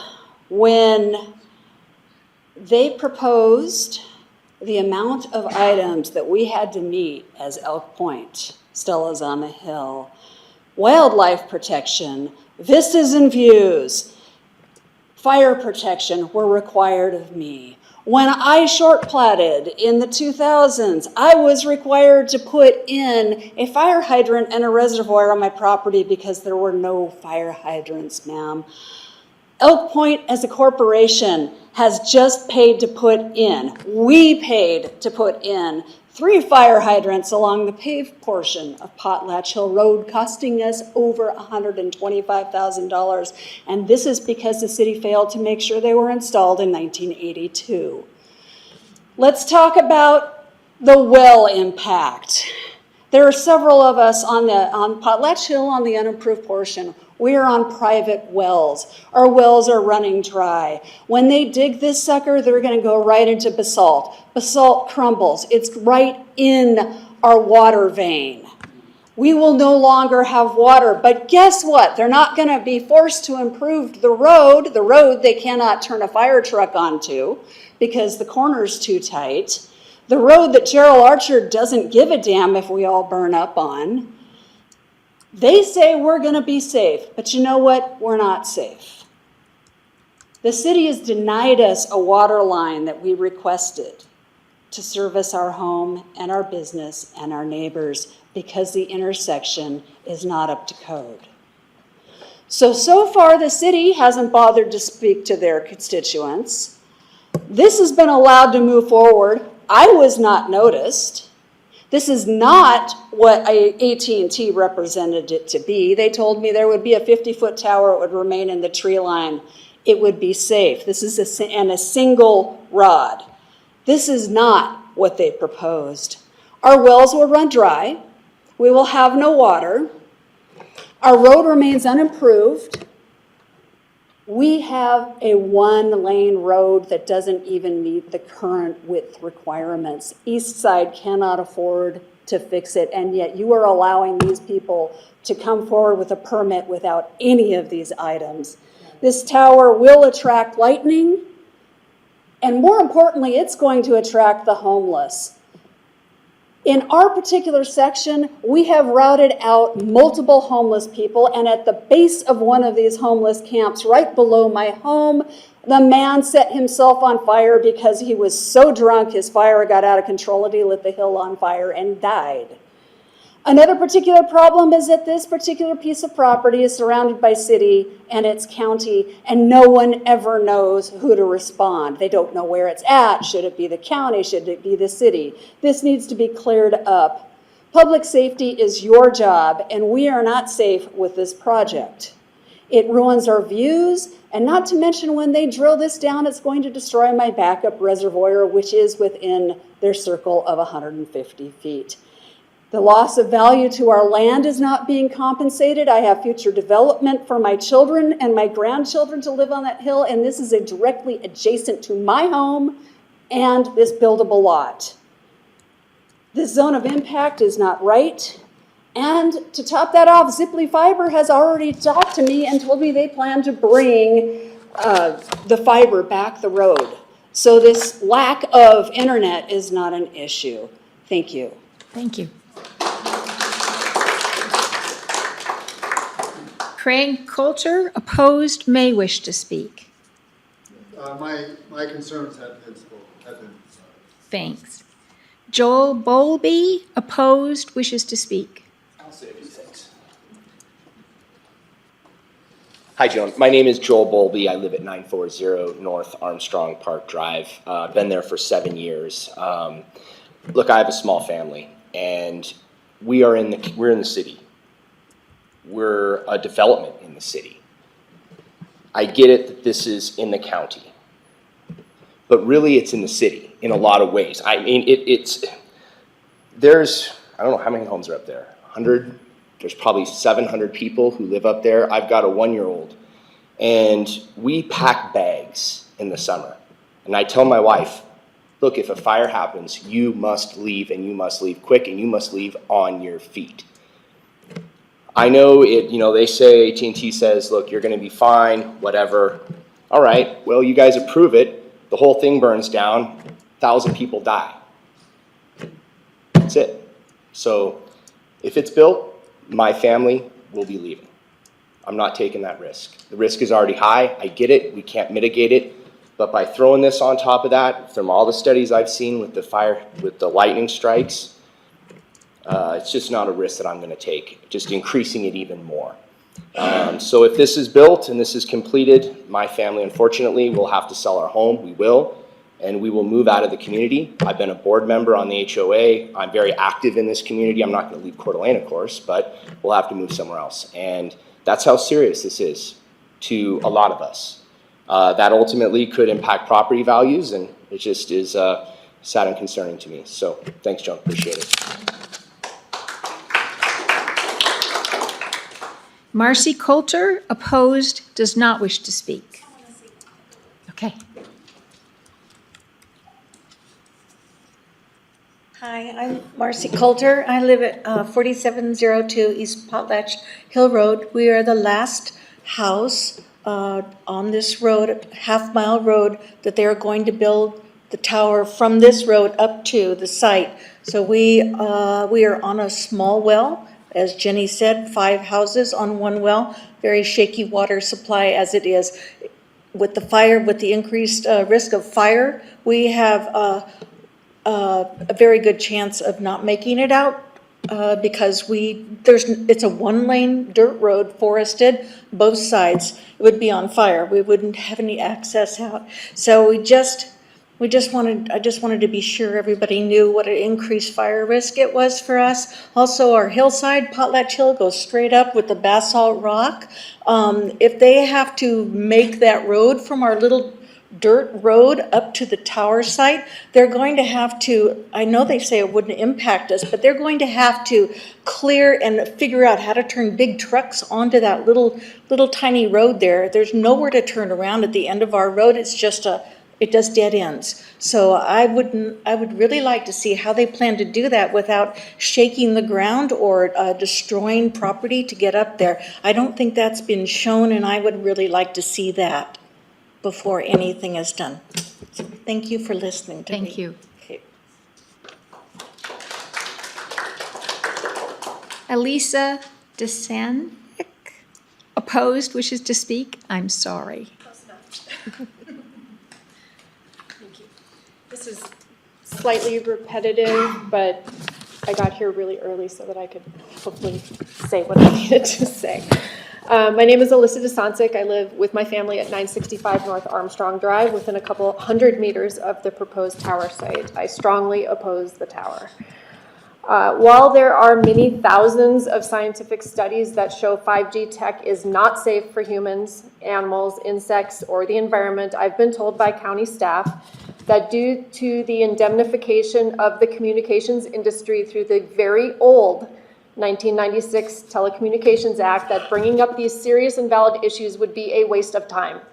So I'll base my points of opposition on the direct and obvious threat to our lives and property due to 4 other scientifically provable issues. Number 1, this tower would be the highest point in the area and is made of conductive material, therefore would attract lightning.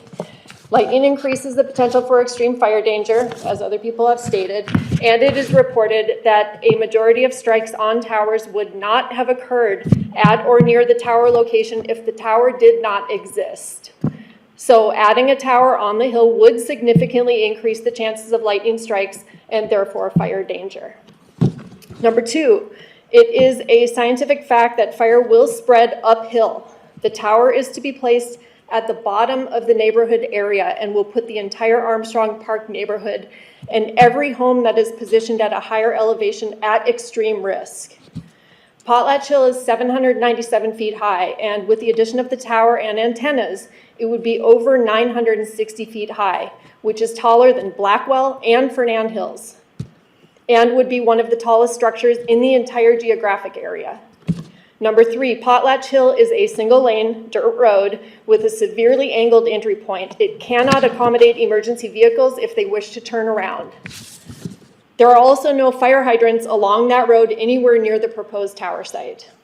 In the event of a raging fire caused by a lightning strike, will emergency crews willingly risk their own lives by climbing the hill in their gear? Because that's what they would have to do. I doubt that, and I wouldn't expect them to, as that would be really foolish. In this instance, the families up the hill, which again is the entire Armstrong Park community and others, would be at extreme risk of death and have no real possibility of professional firefighting or medical crews to assist us. That's unacceptable. Number 4, there is only one single escape route for residents in the event of a fire, and it would likely be blocked in a fire emergency. Based on the degree of the slope of our hill, fire could easily move up the hill at more than 20 miles an hour. Even being conservative, if a fire is moving up the hill at 10 miles an hour, some of us would just have 2 minutes to recognize the fact that we are in danger and evacuate down the one single road that leads us off the hill. Most people wouldn't make it out. The bottom line is that it's obvious that building a tower like this in that location would be an incredible risk to the lives of every man, woman, and child living on our hill. You have a chance to do the right thing and not allow this project to move forward, and I ask that you please protect the lives of those of us in this neighborhood and reject this petition. Thank you. Thank you. Deborah Bishop, opposed, does not wish to speak. Shauna Lambert, opposed, wishes to speak. My name's Shauna Lambert, and I live at 847 South Bailey Court. So I just want to say that I agree with everything that everybody has said, but I do have some stuff that I want to add to it. So my husband and I run a business from home. We also homeschool our children, so I understand the need for internet access. However, I am strongly opposed to this tower. In 2021, a lawsuit was filed against the FCC regarding their decision to not review their 25-year-old radio frequency emission guidelines, which regulate radiation emitted from wireless technologies. On August 13th, 2021, the U.S. Court of Appeals ruled that the FCC's decision that its 1996 guidelines adequately protect the public from non-cancerous harm from 5G wireless-based technologies was capricious, arbitrary, and not evidence-based. In the U.S., as long as a wireless-based technology complies with the FCC guidelines, it is considered safe and no lawsuits can be filed for any injuries, yet the FCC is making guidelines that aren't evidence-based using irrelevant science that relates to wireless technology from over 25 years ago. Technology is rapidly changing every year, and we're supposed to believe that the science from the 1990s is sufficient. The court also went on to say that the FCC conclusions are inadequate regarding implications of long-term exposure to RF radiation, particularly in children, and the health effects of the wireless technologies developed since 1996. No one is liable given any issues that arise from this. They don't have the studies of the effects, they don't want to do the studies, and they also don't want anybody to be liable for them. So I would respectfully ask, is the applicant willing to be liable in the event that there are health issues, in the event that there is a fire from this? Who is responsible? It's already been mentioned that this is not going to be just one tower. You need to have multiple towers and multiple antennas for them to communicate. There is no science to support that this is safe, and once these towers are in place, there's nothing you can do. It's basically impossible to break a lease. While I care about property values and problems that may arise with that, my primary concern is the health and safety of our family and our neighbors. Will this tower create a fire hazard? As it's been said over and over and over again, there is one way in and one way out. That fire would travel incredibly quickly and hundreds of people would die. So I would just respectfully ask for you to not recommend approval of this. We don't have enough safety studies. It's too catastrophic of an event could occur, and we don't have all the information for it. So thank you. Thanks. Stephanie Fetzer, opposed, wishes to speak.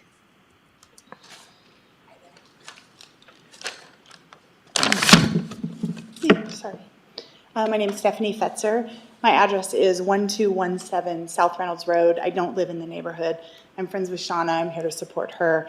And I know that it's recommended that we not discuss health impacts, but since it's been brought up with the 1996 Telecommunications Act and the fact that it's outdated in the lawsuit from August of 2021, I would like to share my family's story. So if you could indulge me, I'm going to read this. I have identical twin 18-year-old daughters. A few years ago, we were living in Southern California, and they were thriving. They loved school, church, youth group, taekwondo, acting, singing, painting, and hanging out with friends.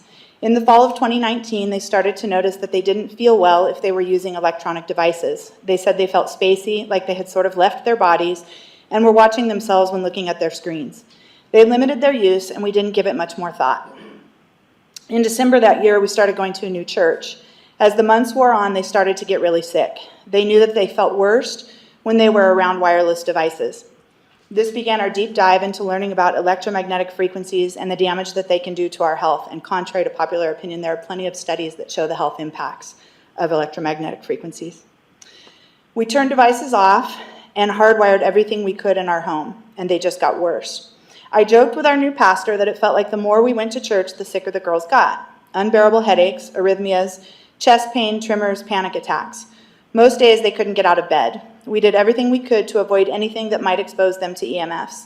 They continued to decline. At their worst, they had completely regressed. They didn't want to live this life anymore. They couldn't read, write, exercise, or paint. Everything was painful.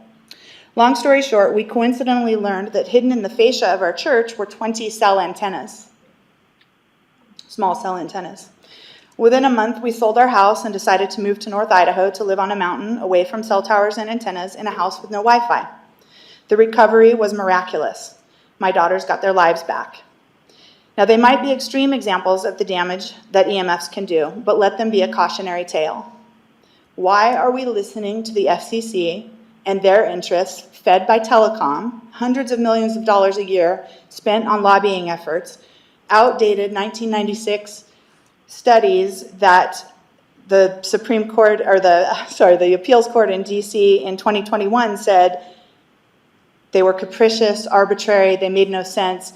Now, we don't know what will happen there. That was last year. Nothing has been done. But the idea is, and some attorneys think, that ultimately we will see change with the FCC regulations. So I think it's pretty telling that here you don't have a bunch of people complaining that their cell service is bad, that their Wi-Fi is bad, and they really want this antenna to go in. You have a bunch of people really concerned about their families and their homes and the fire. I think use the precautionary principle here. I know in the bylaws for the Planning Commission, you have the ability to demand studies. Demand the studies, the environmental impact studies, the fire studies, the wildlife studies, the health studies, before you do it. And I'll just make a note. Our church in Southern California, they had over 20 antennas. They made $2,500 a month on their lease for each antenna. So they made $12 million on that lease that they could not get out of with Sprint telecom provider. So once this antenna goes in, it's not coming out. And I guarantee you there will be more antennas. They already said they're going to put more antennas on the tower, and they need more towers and antennas to make their system work. So I would just respectfully ask that you give this real careful consideration before you decide to approve it. Thank you. Greg Bishop, opposed, wishes to speak.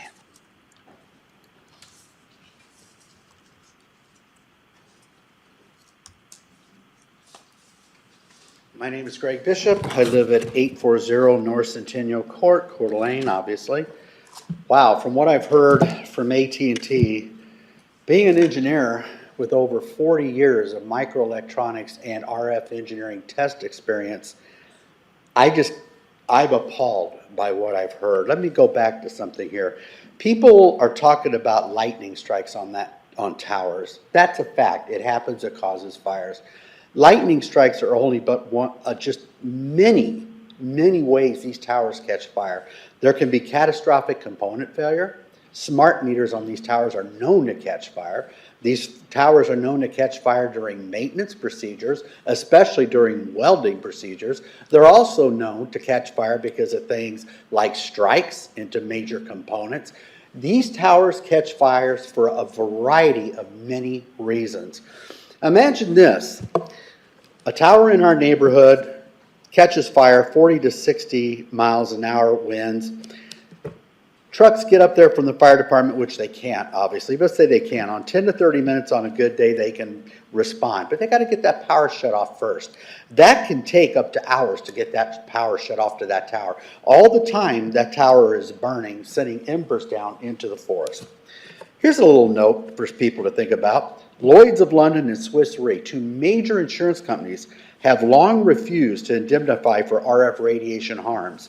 These insurance companies are concerned about eventual litigation that will come when the law has been adjusted to favor citizens and consumers as opposed to telecom company. Listen to this. 5G, cell tower radiation, and electromagnetic fields are all repeatedly classified as high risk and compared to asbestos in white insurance white papers. That means they consider the insurance companies, as much of a risk as asbestos. All right, if that doesn't say something, telecom companies also say that they're insured, but most of the time they provide cities with self-insured paperwork showing shell corporations that have minimal assets equaling a few $1,000,000, which is not near enough to meet the liabilities created by these fires. They will declare bankruptcy for that LLC and move on to the next city and repeat the same process. And I quote the Californians for Safe Technology on that. Here's another one for our area. In 2011, Dr. Volker Short proved a relationship between significant tree damage and chronic high-frequency exposure. Weakened trees are far more vulnerable to fire and disease. The introduction of this major fire hazard, the towers themselves, will actually in itself cause the trees surrounding it to become weakened and more susceptible to fire. So these towers will actually burn the trees around us, biologically making them more susceptible to fire. I can send you that paper, by the way, if you'd like to have it. As far as not being able to eliminate these towers because of different regulations and covenants, no, that's wrong. Teachers and school boards nationwide have campaigned successfully to allow cell towers or cell towers antennas to not be near their schools. They've won. All right? Also, here's one. Firefighters themselves. On August 24th, 2020, medical writer Susan Foster testified that, and this is important, the International Association of Firefighters took an official position against cell towers on fire stations. She testified also that electrical fire safety experts were not involved in the 5G mandate, but telecom executives and attorneys were. It goes without saying about the health risk and the other issues concerning this tower bill. But you will definitely see this tower when the forests around it are decimated from the RF radiation from the tower. You will definitely see that tower, if it catches fire for any reason, causing the fires to the surrounding areas because the forest will be so weakened. All it takes is one ember from this tower to come off into a weakened forest. It's gone. All right? There is no technical... Bishop, your time is up. All right. In conclusion, no technical reason I can see as an engineer to have this tower on that hill. Thank you.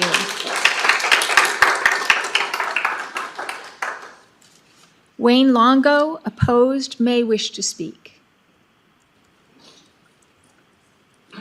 Thank you, Commissioner. Thank you, staff, for your time and service. I really appreciate what you're doing. In my prior life, I had 40-plus years as a police officer for the state of Idaho and for the city of Coeur d'Alene. I was very proud of the last 6 years of my service to be chief of police in Coeur d'Alene. As part of that, I met with Chief of Police, or Fire Chief Kenny Gabriel, all of his deputy chiefs, Kootenai Fire. We went up to Armstrong Park. Oh, and I'm sorry, I live at 4599 Potlatch Hill Road. I've lived there since 1994 when I built my house there. My wife, Ginny, grew up with Ginny Tate. She was 2 when she moved there, so she's lived there all her life. She's a retired RN. I'm very concerned about the fire. In my position as a government official, we always work the problem. Failure was not an option. Some favorite quotes from Apollo 13, the movie, and you work the problem. And I can't accept that because fire mitigation due to cell towers is not in the fire code for Kootenai County or any fire district, that we can't change that. We know there's going to be a fire someday, God forbid, but it's going to happen. Look at the fires surrounding us caused by fire and lightning. We know lightning causes fires. One way in, one way out, very narrow road. I've driven in patrol cars, barely got through there in the wintertime. And if a fire happens up there, I'm going to send my wife and dogs down the hill, probably to Ginny's house, to Stella's, and I'm going to stay and try to fight the fire and help my neighbors. I'm not going to leave there. I've lived my life. But if it's predictable, it is preventable. And we know these things are going to happen. You've heard a lot of very, very learned research here today. I'm speaking from the heart, from my experience as a cop. And I just feel that this is going to happen. We can prevent it. It's not in my backyard type thing. I understand growth if it's responsible. That's all I'm asking that happens here. The responsible look into what else needs to be done. The road where they want to turn off the Potlatch Hill, you can't even call it a road. I couldn't get up there with a dirt bike or an ATV. concrete trucks will not get up there with the current road. They're gonna have to rip it apart, widen it, take down trees. AT&T says they're gonna minimize the amount of trees. That's not the case. So thank you again for your service, and I wish you good luck in this decision. Thank you. Todd Menier, opposed, may wish to speak.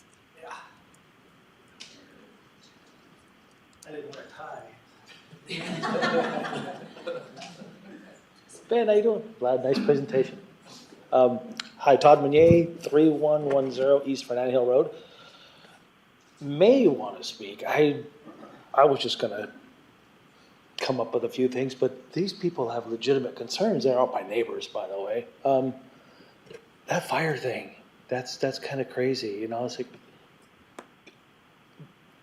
could you live with yourself if there was actually a fire up there and something happened and you knew you approved this? I personally, I wouldn't want any responsibility saying, yeah, this is a good idea. Is this necessary? This is for profit for AT&T. I have Verizon. I don't have a problem with reception. I got some pretty good reception right now. So this is just so AT&T could make money. It's not a need for fire or police or anything like that, any emergency, because they have the other antennas they can use. So this isn't really necessary, as far as I'm concerned. So anyways, I didn't come prepared for anything, you know, but after hearing these people, these are legitimate concerns. And as far as the lightning, I would like my kids to know that they could kayak out on the lake right there, you know, Fernand or Coeur d'Alene, and swim in the water and everything, but knowing that these actually do legitimately invite lightning, that's kind of scary. And I'm going to be a little more concerned now with my kids down there. And for what? So AT&T can make more money? That doesn't sound like. I know one thing. I wouldn't want to be in your shoes, because if you say yes to this and something happens to the people, to the children, to anything, could you live with yourself? I don't. I know I couldn't. Thanks. Thank you. Michelle Menier, opposed, does not wish to speak. He did it. Okay. Brian Wheeler, opposed, may wish to speak.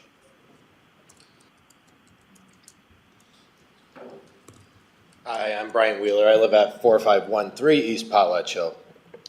So Chris had mentioned, if you drive up that road, it is a single lane dirt road. We happen to live at the end of it. There's no way to turn around. A truck with a trailer, just a standard utility trailer, has to either go up his driveway or mine to turn around. So if they're planning construction, if they have to go up to that end to turn around, they have two options: utilize his driveway or utilize mine. And I'm not going to allow that, and I doubt he will too. So the incomplete construction plans would really kind of be important to see. One, how are they going to grade the area to get the site built? 70 by 70. If you go up there, it's sloped hillside. So how do they build the site, number one? And two, how do they get vehicles in and out of it? Because if you look at the existing logging road, which is a clearing about 4 feet wide, you know, there's nothing driving up that. It's going to have to get ripped up, paved. But how do you get a flat for a 70 by 70 site area right up there? I would like to know how they plan on grading the side out, how deep they're going to have to grade that out.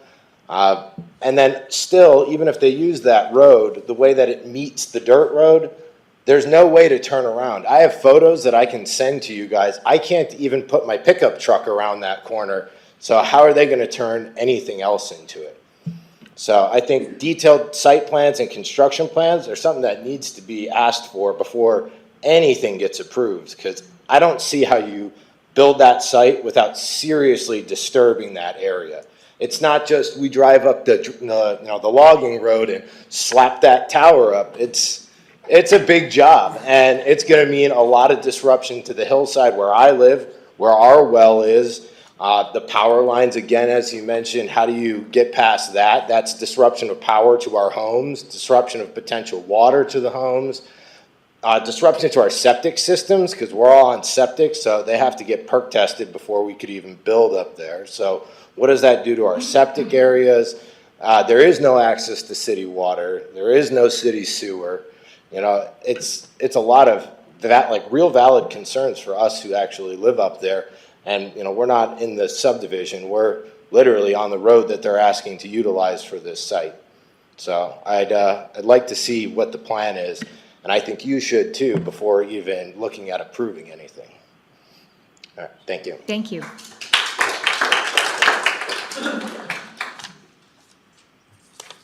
Oh, dear. Shelley Kroll, opposed? Doesn't say whether you want to speak or not. Okay. Roy Watkins, opposed, may wish to speak.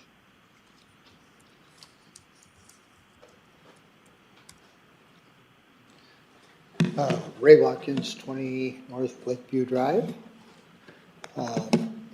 My opposition is because of the view and the sight lines. So, in 2011, over 50 acres of private property was donated to the city of Coeur d'Alene for a natural park area just below the proposed tower. The purpose of the park was to preserve the natural hillside, the skyline, and the views looking south from Fernand Village and the areas of Coeur d'Alene north of that.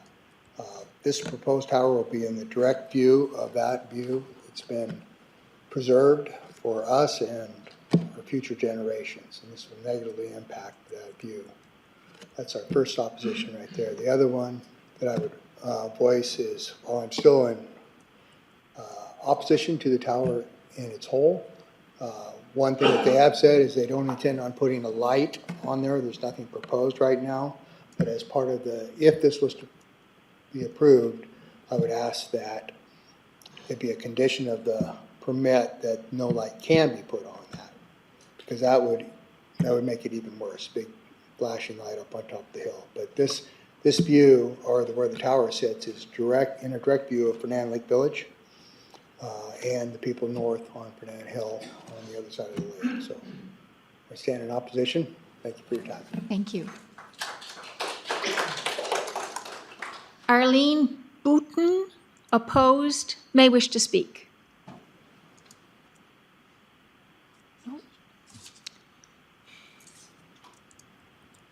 Marcus Johnson, opposed, does not wish to speak, but is reserving to speak for the second meeting. Heidi Bohm, opposed, may wish to speak. My comments have been addressed already. Thanks. Carrie Chase, opposed, wishes to speak.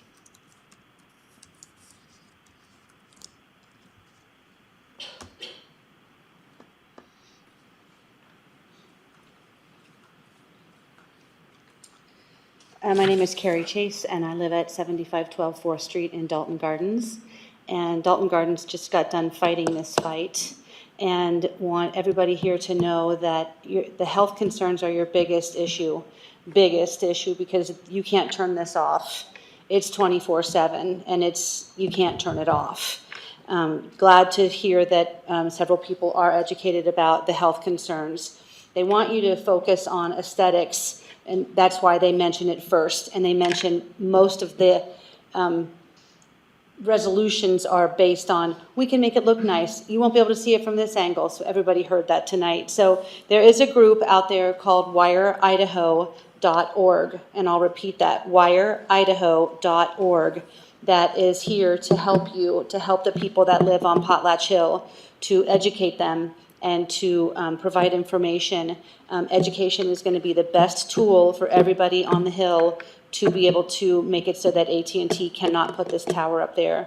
Because once AT&T does, then everybody else can put their big things on that tower. At least I think it's four other companies can do that. So anyway, WireIdaho.org. We meet here in Coeur d'Alene every other month. So look it up online and get involved. Thank you. Thank and I you. oppose it too. Thanks. Sue Kuhn, opposed, may wish to speak. Jim Kuhn, opposed, may wish to speak. Yes, ma'am. My last name is pronounced Cooney, K-U-H-N-E. Sorry. I've been called much worse, so we'll call it. I live at 2914 East Fernandel Road, and like a couple of the gentlemen that spoke, I'm also an attorney. I'm proud to say that I've got a couple of clients that dwarf AT&T, the biggest insurers in the world. I'm talking hundreds of trillions of dollars. And I'll tell you the same thing that I tell them. The most important piece of advice that you can give a client is that if it's bad, let them hear it from you first. If you've got bad news to deliver, don't let somebody else tell them. You tell them. We've heard a lot of good stuff for AT&T. We haven't heard any of the bad. Okay, we hear that, oh, well, we've got this, you're not going to see a full view.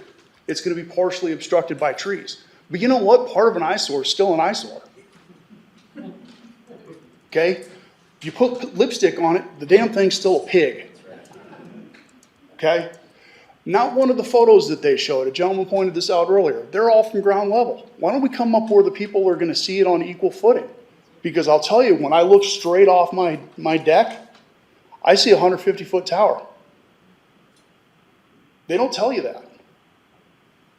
They don't tell you one other thing, too. They tell you all the good things for AT&T. I've not heard a single word today about anybody in the area who wants the service that they tell us we've got to get that's going to be provided by that tower.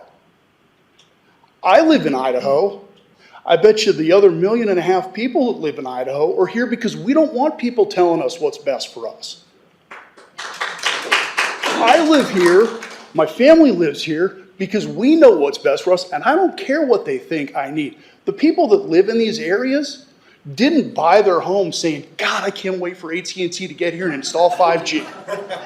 I'm going to buy right here and pray that someday they come along to bail me out. They bought their homes where they bought them because they love the view, because they love the people, because they love the million trees that they see when they look out their backyard, not their towers. I'll tell you another thing. We heard at the very beginning, and I appreciate the comments we got from the gentleman about how, we're trying to make our decision based on evidence and fact. Well, you know what else is a fact? Emotion. You got a lot of people here that maybe don't have the polished display. They haven't made this pitch 100 different times for 100 different cell towers. But what they say matters. Their emotions matter. And you got to keep in mind, as public officials, that's whatever it is that's important to them, it's your job to protect that. It's not your job to put in more zeros on somebody else's right column, put more black on the top line. Your job is to protect the wants and the needs of your constituents. And what you're hearing tonight is 29 of them saying hell no. And I hope you remember that. Thank you.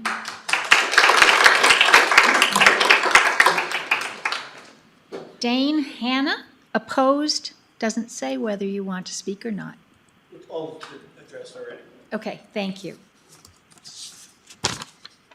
Bob Meinzer, doesn't say whether you're opposed, neutral, or in favor, but that you don't want to speak.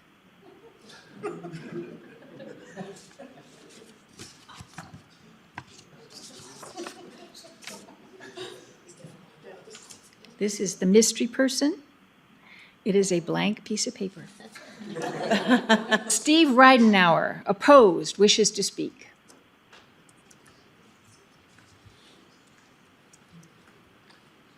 Good evening, Madam Chair, staff. Thank you very much for being here. I'm Steve Reidenauer. I live in Post Falls at 1918 Rodkey Drive. However, my family has a beneficial interest in a piece of property between the Van Attas and the Longos, and that's for a family home. We've been looking at this area quite a while, and it's a spot that we've treasured for all the reasons that have been mentioned before. I'm in the commercial real estate brokerage business and development business, and been doing so for over 40 years. I currently represent national corporations, and I understand the process. I have an associate who actually specifically is a site locator for cell towers. And so we're all in this business to make a living. The folks for AT&T, they've got their script. they have to do what they have to do to try to do their jobs. I would say that it's pretty clear that most of their presentation was AT&T centric, and you'd expect that. But I know from experience that their mission is to find the best, cheapest, and most doable site, and they really don't. There's only a few corporations I deal with that actually care. And one of them we all like to shop at in town, but there are others who don't. And I would ask you to look at it through that lens. But I would tell you that when we develop shopping centers, when we develop residential areas, cell towers and high transmission voltage power lines are anathema to development. And you just don't see these things sitting on top of department stores and supermarkets, even though we get lots of solicitations to plant them there. It's simply just a huge marketing mistake. You can't sell stuff with these things. So there is a market issue, and it's valid. People say, we bought homes to live here. We bought homes to see appreciation, and that will be affected. But I have to tell you, I think the point I'd like to make, I don't want to restate all of these things, but having done this for so long, I know it's incumbent upon the applicant, it's incumbent upon staff to try to get the facts out so everyone can understand and evaluate it correctly. And I have to say, I'm disappointed. I'm not disappointed in AT&T. That's what it is. They're going to tell you what they want you to hear. I am disappointed a little bit in the lack of preparation from the various agencies and our staff.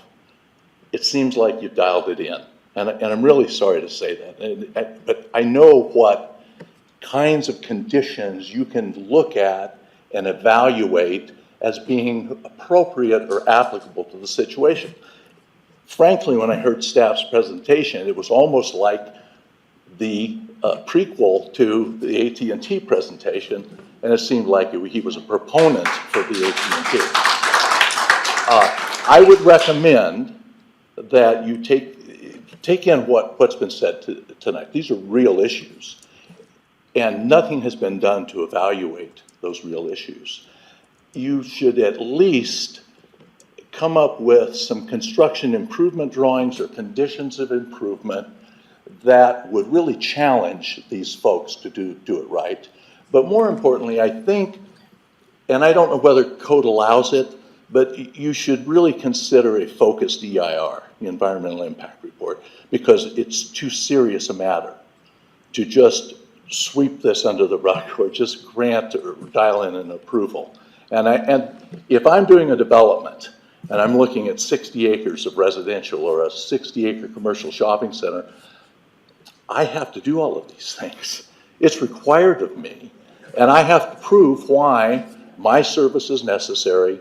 Those things that I'm going to plant there are beneficial to the community, and am I taking care of those matters that my project or my interference with the community will actually create. And none of that's been addressed. So I would ask you to at least consider all of this within that frame of understanding. Thank you. Okay. Okay, Ben, do we have, that's all of the public comment sheets I have, unless somebody's holding on to one. Looks like I've got 2 Zoom attendees. We've got Sharon Gretsch. If you would like to speak, go ahead and unmute yourself. No, thank you. I'm here on behalf of the applicant.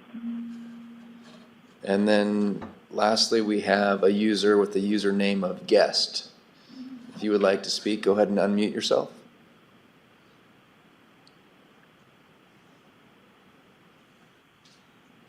Hearing no other comments. Oh, looks like they've unmuted. Oh my God, no thing.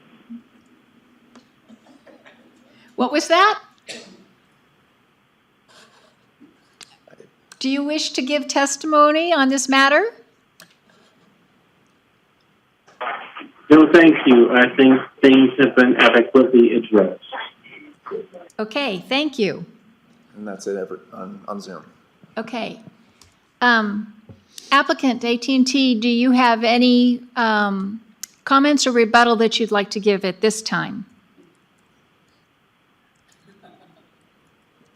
No, Madam Hearing Examiner, we would like to have a chance to digest the feedback we've heard tonight and give a comprehensive rebuttal at the next hearing date.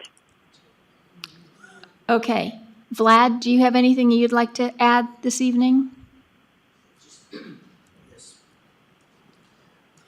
I'd like to clarify something for the record. A question came up early on with respect to what type of permits may be required should this application be approved.